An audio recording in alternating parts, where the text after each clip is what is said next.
अस्सलामुअलैकुम। आज की इस वीडियो में हम डिस्कस करेंगे what is data type, types of data type and uses of data type.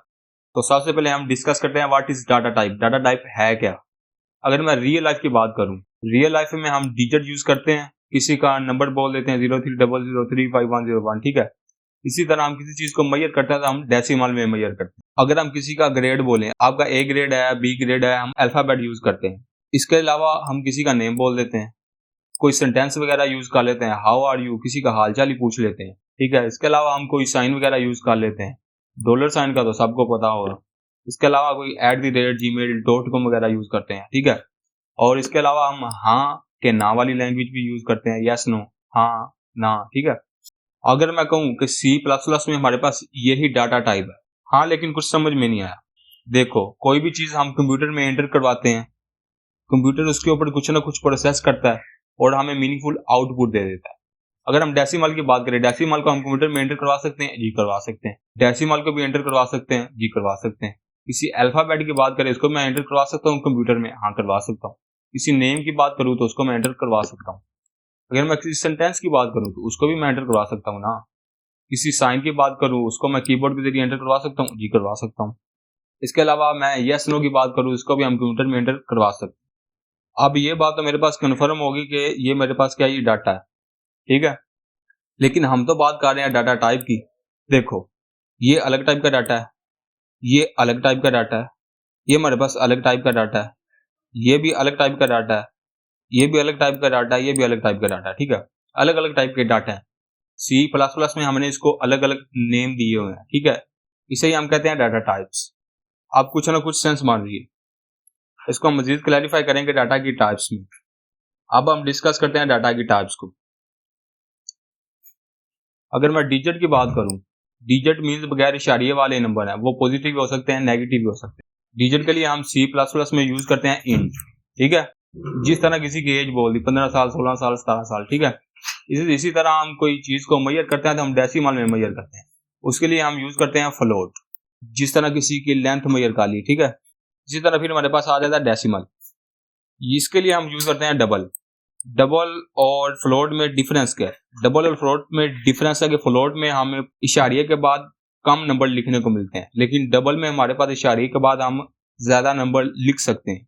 Double को यूज किया जाता है जहां पे हमें बिल्कुल एक्यूरेसी चाहिए हो, ठीक है। इसके बाद मैं बात कर लेता हूँ सिंगल कैरेक्टर की। कोई भी चीज सिंगल है, ठीक है, तो उसके लिए हम यूज करते हैं CHAR 4, ठीक है। जिस तरह किसी का ग्रेड एंटर करवा दिया, आपको ये ऊपर सिंगल कोटेशन नजर आ रही है, सिंगल कोटेशन को हम इसके साथ यूज करते हैं, ठीक है। इसके बाद यस नो वाली लैंग्वेज की बात करें, इसके लिए हम यूज करते हैं बूल, ठीक है। जिस तरह कोई एग्जांपल ले ले, लाइट ऑफ है या ऑन है। किसी दरवाजे की बात कर लें, दरवाजा खुला है या बंद है, ठीक है। इसी तरह हम किसी सेंटेंसेस या वर्ड की बात करें, उसके लिए हम यूज करते हैं C++ में स्ट्रिंग, ठीक है।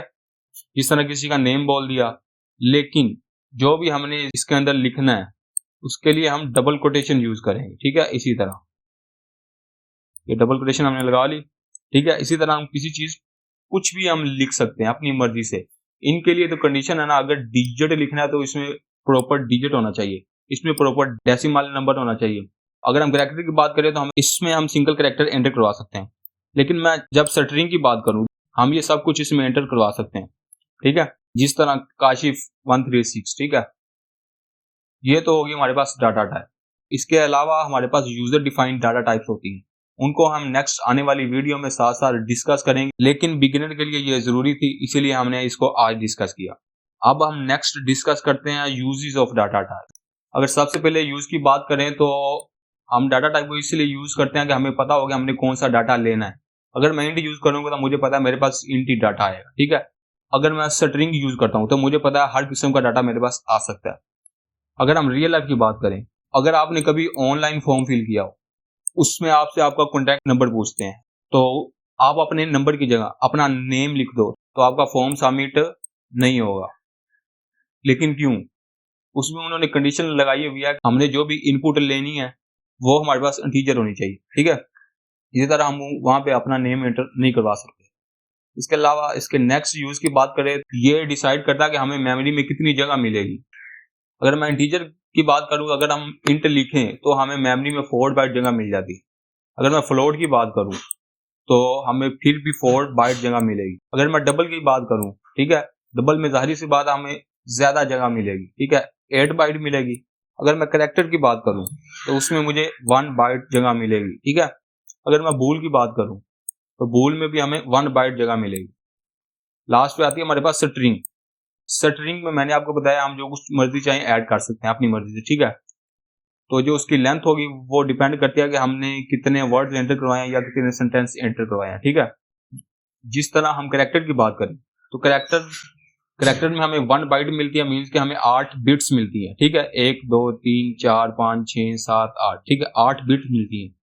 आपको पता है कि कंप्यूटर में जो भी डाटा स्टोर होता है वो 0 1 की शेप में होता है, तो उसका जो भी नंबर बनेगा तो वो इसी तरह 8 बिट में एंटर हो जाएगा, ठीक है। जो बचेंगी उनमें 0 0 आ जाएगा, ठीक है। अब हम इसके नेक्स्ट यूज की बात करें, डाटा टाइप को यूज करने के बाद हमें पता चल जाता है कि हम कौन कौन से ऑपरेटर परफॉर्म करवा सकते हैं, ठीक है। देखो, अगर इंटीजर की बात करें तो इसमें डिवीजन करवा सकता हूँ, जी करवा सकता हूँ, मल्टीप्लिकेशन भी करवा सकता हूँ।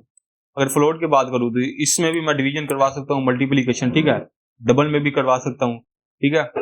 इसी तरह अगर मैं बूल की बात करूँ, बूल में हम एडिशन मल्टीप्लिकेशन नहीं करवा सकते, इसमें हमें ऑड ऑपरेटर को यूज करना होगा, नोड ऑपरेटर को यूज करना होगा, ठीक है। इसी तरह कंपाइलर को पता चल जाता है कि कौन कौन से ऑपरेटर हम यूज कर सकते हैं। अगर हम रॉन्ग ऑपरेटर यूज करेंगे तो वो हमें क्या दे देगा, एरर, ठीक है। आज की इस वीडियो में हमने जो भी डिस्कस किया वो बिगिनर के लिए जरूरी था, ठीक है। अगर आपको इसकी जरा सी भी समझ आई हो तो वीडियो को लाइक करते जाना, चैनल को सब्सक्राइब करते जाना। आज का क्वेश्चन आपको कमेंट में पिन मिल जाएगा, उसका भी जवाब देते जाना। मिलते हैं नेक्स्ट वीडियो में, तब तक के लिए अल्लाह हाफिज।